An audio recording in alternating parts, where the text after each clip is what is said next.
চাঁদপুরে ডাকাতিয়া নদীতে বন্ধুদের সাথে গোসল করতে এসে নিখোঁজ কলেজ ছাত্রকে একদিন পর উদ্ধার।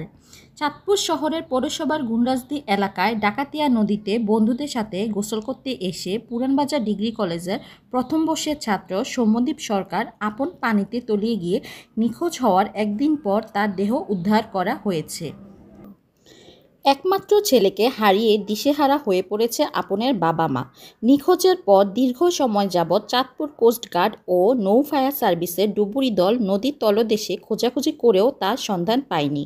অবশেষে সোমবার বিকেলে চাঁদপুর গাছতলা ব্রিজ সংলগ্ন ডাকাতিয়া নদীতে ভাসতে দেখেছে এলাকাবাসী। তাৎক্ষণিক তাকে উদ্ধার করে চাঁদপুর সরকারি জেনারেল হাসপাতালে নিয়ে আসে স্বজনরা। খবর পেয়ে চাঁদপুর মডেল থানা পুলিশ হাসপাতালে গিয়ে আপনের দেহ সুরতাল করেন। কলেজ ছাত্র আপনের দেহ উদ্ধার করার পর তার সহপাঠী ও পরিবারের স্বজনরা হাসপাতালে এসে ভিড় জমায়। রবিবার দুপুরে বাসা থেকে বের হয়ে আপন বন্ধুদের সাথে গোসল করতে এসে ইসলামপুর গাছতলা এলাকার দেশ এনার্জি বিদ্যুৎ কেন্দ্রের পাশে ডাকাতিয়া নদীতে কলেজ ছাত্র আপন নিখোঁজ হয়। নদীর তলদেশে ডুবে নিখোঁজ হওয়া সৌম্যদীপ সরকার আপন মিশন রোড এলাকার মানিকরঞ্জন সরকারের ছেলে। তার বাবা হাজীগঞ্জে বেনাপুর বালিকা উচ্চ বিদ্যালয়ের প্রধান শিক্ষক। ছেলে নিখোঁজ হওয়ার পর ছেলের বন্ধুদের কাছ থেকে সংবাদ পেয়ে ঘটনাস্থলে আসে বাবা ও মা। প্রত্যক্ষদর্শীরা জানায় দুপুর 12টায় আপন তার 3 বন্ধুকে সাথে নিয়ে ডাকাতিয়া নদীতে গোসল করতে আসে। এ সময় তারা সাঁতার প্রতিযোগিতা দিয়ে নদীর এপার থেকে ওপার যাওয়ার চেষ্টা করে। এ সময় নদীর মাঝখান দিয়ে একটি বালু বোঝাই বলগেট যাওয়ার সময় প্রচণ্ড ঢেউয়ে আপন তলদেশে তলিয়ে যায়। সাথে থাকা 3 বন্ধু তীরে উঠলেও আপন নিখোঁজ হয়। নিখোঁজ হওয়া আপনের মা শান্তা সরকার ও বাবা মানিকরঞ্জন সরকার জানায় বাসা থেকে না বলে আপন বন্ধুদের সাথে গোসল করতে নদীতে চলে এসে নিখোঁজ হয়।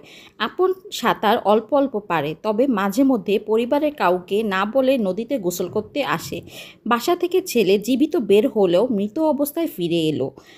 বাসা থেকে কখন বের হয়েছে আমি বলতে পারব না। আমি ওই নাসিরকোট পরীক্ষা কেন্দ্রের কেন্দ্র সচিব আছিলাম, তো ভোরবেলা চলে গেছি, তখন সে শোয়া ছিল। তারপরে তো জানি কলেজে যাইব, হয়তো পুরানবাজার ডিগ্রি কলেজে। সৌম্যজিৎ সরকার আপন, ইন্টার ফার্স্ট ইয়ারে। আমার জানা নাই, আমি তো কখন আসছে আমি জানছি পরীক্ষা শেষ হয়েছে আর বইছি, আর এই ফোন গেছে। ও ভাই, ও বন্ধুরা জানাইছে না, আর কোনোদিন আসছে বললে জানি। হালকা সাঁতার জানে, কম কোন রকম জানে। বন্ধুদের সাথে আইসা হারিয়ে গেল আর কি। আমার কলিজা খালি করে লাইলো রে ভাই। কলিজা ছেলে মেয়ে, এক মেয়ে, ছেলে বড়, এক ছেলে এক মেয়ে। ছেলে বড় না? জি জি, ছেলে বড়। আসছে 2টা বাজে। জি, আমাদের স্কুলের প্রধান শিক্ষক পীরবাসা মেনাপুর বালিকা উচ্চ বিদ্যালয়। এটা মেনাপুরে, রাজারগাঁও মেনাপুর। জি জি। কেন্দ্র সচিব নাসিরকোটের হাজীগঞ্জ 9 কেন্দ্রের কেন্দ্র সচিব। পরীক্ষার দায়িত্বে ছিলাম। ফোন পাইয়া খবর পাইয়া তারপরে